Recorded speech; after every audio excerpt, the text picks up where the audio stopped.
Hey everybody, welcome back to Exploring Dirt. Today we are in Granite City, just above the little town of Colmont. Yeah, we were here last year, but we didn't have that much time to explore as we headed up the mountain to Blakeburn. If you haven't seen that video, link is in the description. But today we were excited to come back and be able to explore Granite Creek. It has such an amazing history dating back to 1885. Yeah, and some of the buildings are still standing in various stages of ruin. But we're really excited to go around, tell you a little bit about their history, show you some of the abandoned buildings. So I hope you stay with us and learn a little bit about BC's amazing history that we have and Granite City. So let's go check it out. Yeah, so Granite Creek was actually discovered in 1885 when Johnny Chance was resting by the creek with his horses, and he looked down and saw a nugget of gold. A year later, in 1886, Granite Creek grew to the third largest city in BC at that time. There were over 2,000 residents and miners, and there was placer claims all the way up this creek. It's crazy to think that there was 200 buildings shoved in this small area. 200 on two main streets, and we're walking on one of them right now. This was one of the main streets that went down through here. Where we're looking right now down that way were the Chinese quarters. And then up here, the main part of town with all of the hotels. It had over, several, 14 or something? No, 8 general stores.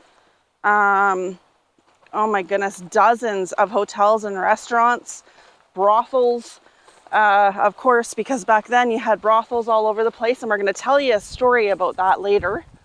What's interesting though is out of those 200 buildings and 2,000 residents, they never did build a school or a church. You know, that's kind of weird though too, because you look back at the other places we've been, like Fairview and such like that, and that was one of the first things they built. Yeah. It makes you wonder why they wouldn't do that here. No, it's crazy. There's great big holes where buildings used to be. You can see the charred logs. Those are left over, if you think, from the original fire? Well, yeah, because look, if you look down there, you can see the notches where they build the log cabins and the nails sticking out of it. Nice, yeah. See, look at all the notches in there. Good catch. Yeah, so this is original from 1907. That's crazy it was left like that. Yeah. Well, this place was left to ruin for years until local historical people that cared. Historical Society? Yeah, thank you. That's it. Came in and started taking care of it and did all of these plaques. Like, these are amazing.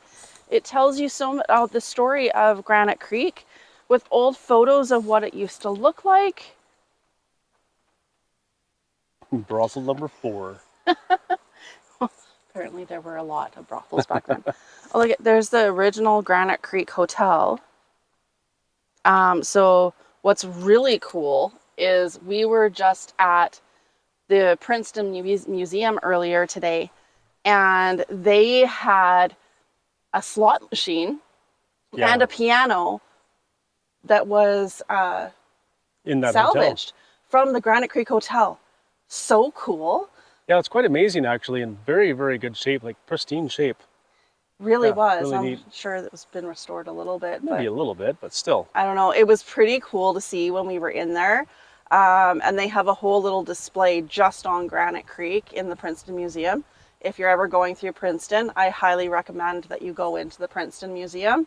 Yeah, And the lady that was there today was quite informative. She had told us some really good stories, and she knew quite a bit about the area, so very, very good. Yeah, and it's just by donation. So if you're in the area, I definitely recommend checking it out. They even have one of the original old cabins that the founder, who was Allison, we just saw his picture over there on the other plaque. One of the founders of Granite Creek was actually the founder of Princeton as well, which was awesome. We'll do that story another time, but I definitely recommend. So let's keep checking it out. They have this great little take one map, and check it out. They give you a whole map and it tells you about Granite Creek, some different information. It has all the numbers and everything, so you get to follow along. So the big hole that we were looking at earlier with all of the wooden beams, and that's probably why there's so many wooden beams in there, it was actually a 2-story warehouse that we were just looking at. And then right next to it, over here, you can sort of see the outline and some of the bigger holes. Watch where I'm going because there's some holes in the ground. This was one of the many brothels that they had at Granite Creek. Brothels were huge back in those days. Actually looks like it was a fairly large area. If you see how far back the hole goes, way back there. It was a brothel. A big building. Brothels were pretty popular back then, you know? Miners had to do something to entertain themselves, I guess, after a hard day's labor, yeah. And then right here is the cook's house, right next to the brothel, so, you know, they can come and get a meal after. And you gotta renew that energy. Oh, Giant holes, yeah, look at, you can see all the garbage. One thing we've always found is everywhere we go, that's where the cook's house is all the garbage that goes along with it. Interesting. You can definitely tell wherever we go where the cook's house was. Yeah, the cook house. The one at Blakeburn was huge. There was so much garbage up there, like went down the entire hillside. Yeah, I'm actually excited to go back again and explore there more and spend a little bit more time.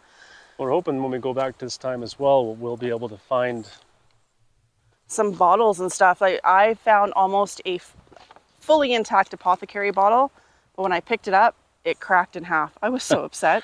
See, I'm more excited to find the trams. Oh yeah, I want to find those too. There actually is some trams left up there that are still intact, and we didn't get to find them last time, but we have some information from some people with actual coordinates, so we're pretty excited to go see that. Yeah. To which they might actually join us for that trip. So. And we're actually going to camp up there next time, so I'm really excited. That's going to be really cool. Here's the Granite Creek Hotel. One of them. But this is the hotel, the Granite Creek Hotel, that had the, oh, there it is. Right here.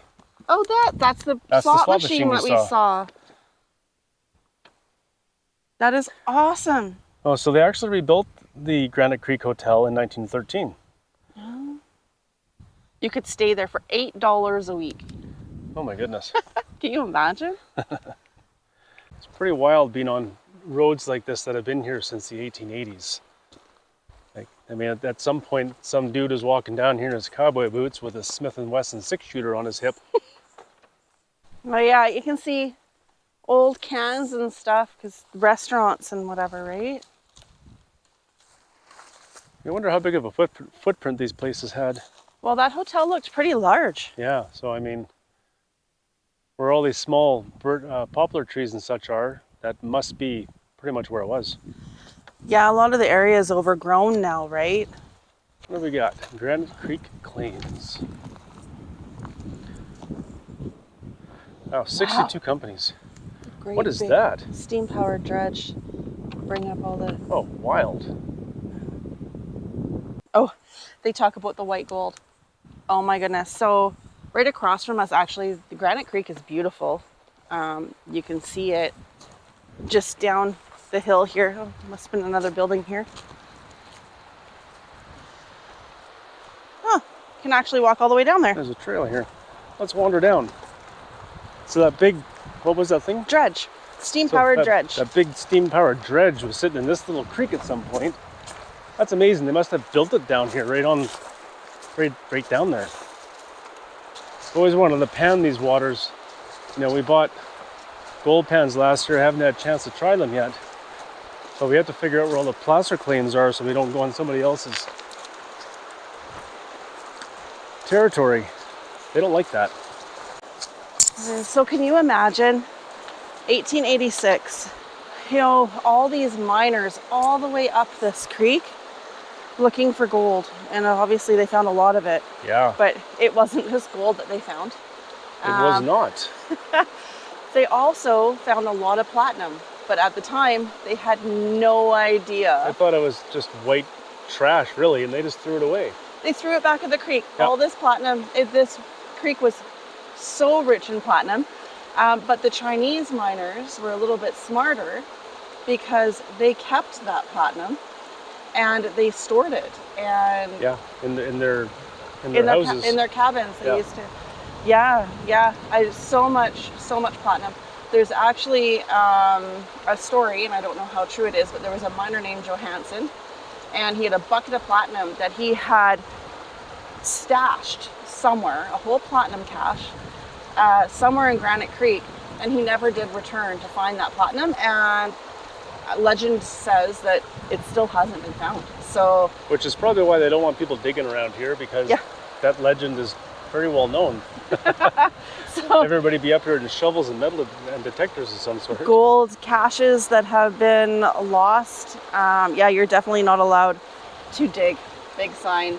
It is a historic site, but can you imagine what this would have looked like way back in 1886? Definitely not peaceful like it is right now, because I mean, honestly, that's pretty peaceful. Beautiful creek. Like, the only people, I think we're the first people down here in a while, because the only footprints that I saw as I was coming down the trail were deer hoof prints. So, do you know how much gold is probably still in this? I was just thinking the same thing. Like, I'm looking at the... A lot of people just dig in the water, but I mean, 300 years ago, the water was much higher, right? It's the rock bed that you need to get down to, because gold is so heavy, it sinks down right to the riverbed. So... yeah, so we could be walking on gold right now. Wouldn't even know it.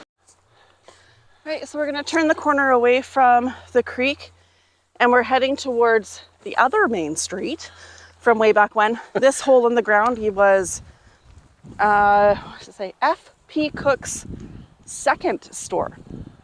And great thing about a small town like this is you can't get lost. 2 streets. All those drunk people, drunk miners, and coming in and out of brothels, it's a good thing there's only two streets. Yeah. So the map doesn't tell me a lot about what's on that side. I do see something back there, though. This might have just been because out of those 200 buildings, a lot of miners' cabins, right? So this could have been an area where they had all kinds of miners' cabins. Right. But there is a foundation or something back there. Yeah, I'm going to wander back and have a look. I'm not sure what this would have been. That's definitely not a foundation for a house. Well, yeah, look at it. It looks like it has a little step. That even barely fit a bed. Oh, I suppose a miner's cabin really is just a bed and a stove, right? They didn't have much. See, there's a hole. Yeah. Wild. Yeah, fire pit out back or whatever. That's probably newer, but who knows? But see, you can see the little front porch step. Yeah. Okay, yeah, single bed and a stove was really all a guy needed back then. Place to warm their boots at night. That's cool. All these little holes in the ground. This was probably just all miners, littered with miners' cabins. Well, if you look at the size of that can't be more than 10 by 10, right? Yeah. So if you figure you could fit probably, 50 of those in here easy. Oh. Side by side, they probably were no more than a few feet apart. They did have a jail, but the funny thing about the jail is that, there's another big hole. That's a huge hole. So funny thing about the jail is that they never put bars on the windows. But whoever designed the jail was smart because they made the windows way too small for anybody to get out.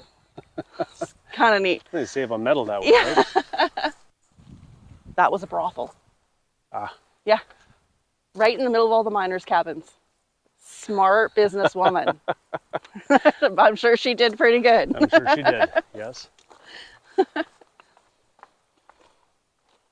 This was just a log cabin, it says on here. I don't think they knew what it was.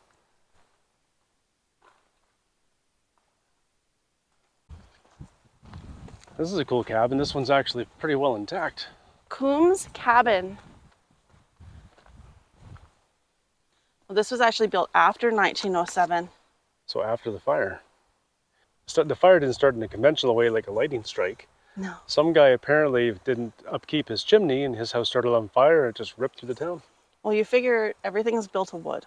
And 2 feet apart. Packed right in.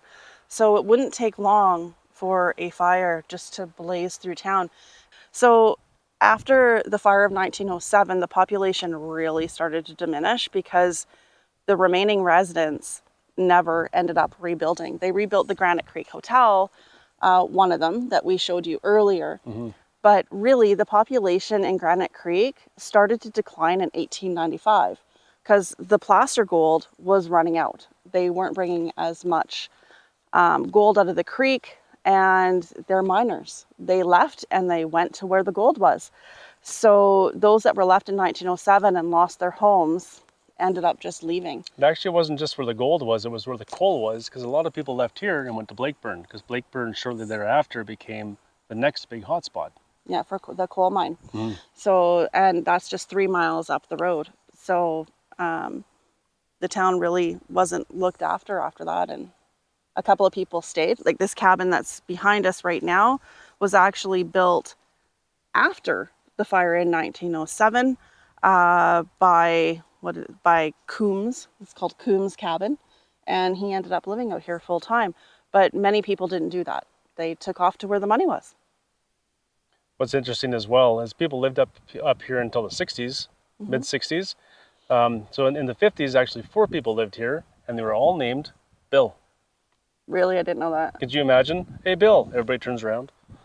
All 4 of them? Yeah. That's funny. There are still a few people that live out here at Granite Creek. There's a few homes still out here. In Colmont, I think they have a population of about 200, which is just a kilometer down the road. Colmont's a cool story as well.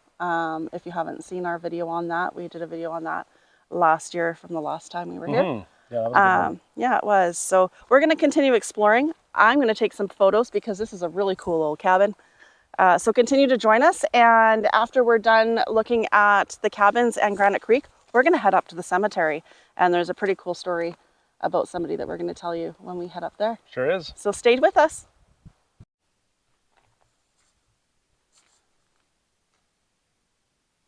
Hey everyone, so we are up at the Granite Creek Cemetery. We're going to walk in right now and check it out. There's actually a certain grave site that I am looking for, Madam Hattie McBride. She has a pretty tragic story, and I'll tell you about it when we go and find it. So let's go see if we can. Wander in. Okay, so this is actually our second take. Dan was telling a story about how we walked in here last year, and I know some people don't believe in ghosts. We do. And the last time we were here, I had this really weird, eerie feeling, hair standing up on my arms. Dan actually wanted to put the drone up. Anyway, he was telling that story on here, and then all of a sudden, our GoPro stopped working and shut off, and it corrupted the file. It was very strange. It was very strange. We had to go back, do a take 2. And hopefully this works, because maybe they didn't like us recording that and talking about the story. Anyways, here we are. We're going to wander in, and fingers crossed that it works this time. It works this time, and we actually got some footage of the cemetery and Hattie McBride's grave site. So up here from the cemetery, you can see right down below is where Granite City was. So that's where we just were down below. So it wasn't very far away, but it is up about 50, 60 meters up from there. It's up on the hill. They always had the cemeteries away from town. So we found Hattie McBride's final resting place. Hattie was a madam in Colmont, and a prostitute, of course, madam. And she had a tragic death in 1920. She was actually brutally murdered. And her cabin burnt down to the ground. We did try to find where the remains of her cabin were, but because of the floods a couple of years ago, like, you couldn't see it, it was gone, but there was still some charred boards there a few years back. We went down today to see if we could find them. We couldn't, but they were probably washed away a few years ago because of the flood. But I wanted to see Hattie McBride. Not much is known about her except she was a madam in Colmont. And owned a brothel, pretty prominent woman in society. But she was, of course, because she was a prostitute, she was not respected. So if you notice where we are right now, she was actually laid to rest on the outskirts of the original cemetery. So this is the original cemetery on this side. And then over here, she was buried on the outskirts of it because of, well, who she was. But she did have a tragic past. They never did find her murderer. To this day, they have no idea who it was. But it happened in 1920. So where her grave is right over by the Chinese Memorial Glen. And we're going to head over there. There's not much to see where the Chinese were buried. These were all of the Chinese miners from Granite Creek. And their bodies were exhumed, just like many Chinese back during the gold rush days. Bodies were exhumed. You'll see a lot of holes in the ground where they were laid to rest. So their bodies were exhumed to go back to their mother country, because in Chinese belief is that they will never be at peace until they are laid to rest in their mother country.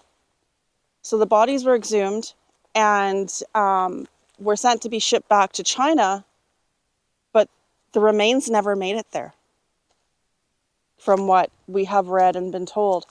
So, which is really sad. So you have all of these Chinese miners who came up here to find their fortune, passed away, probably at a young age, and were never laid to rest in their mother country because their remains never made it there. It's just so sad. It's crazy to think that their bones were just lost somewhere, like, lost like a piece of mail. It's really sad. So this isn't the first Chinese cemetery that we've been in where we've seen this.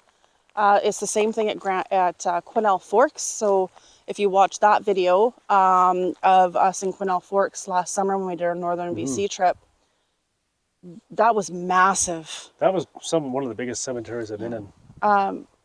Fortunately for them, their bones made it back and they were able to be put to rest. But very sad that these didn't. Again, this is just amazing history. I love it. It still gives me goosebumps when I walk through here. There is something about this cemetery that for some reason just gives me the heebie-jeebies a little bit. I don't know how else to put it. Anyways, let's go finish exploring the cemetery. You bet. What? It just stopped recording again. Okay, it just stopped recording. That is weird. This is like the third time now. Is it recording now? It is recording now, yes. Okay, so we were telling the story earlier when we were walking in here.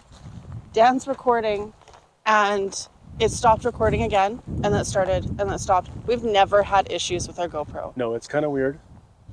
It's recording now. It is.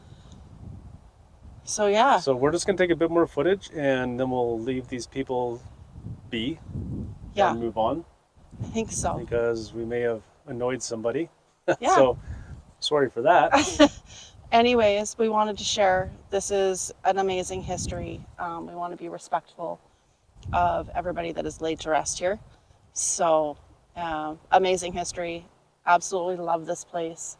It is set up so you can come in and have a look and explore the old ghost town. If you're ever out in the Similkameen area, I do suggest coming and stopping by.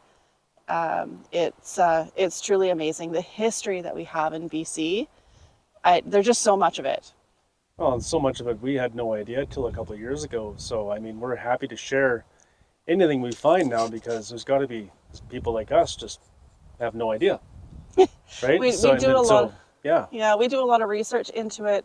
We try to be as accurate as we can. I know some of it is myth, some of it's legend. We know that, and we share. But I think it's important to share our history before it's forgotten. I love that there are preservation societies, so many of them now, that are preserving these areas. Anyways, we're going to finish wandering around here, and then we're going to head back towards Princeton. But thank you so much for joining us on this adventure. Again, press that subscribe button if you haven't already. Like and share, and we'll see you next time. Yeah, we'll see you in the next one, guys. Thanks for stopping by. Cheers. Cheers.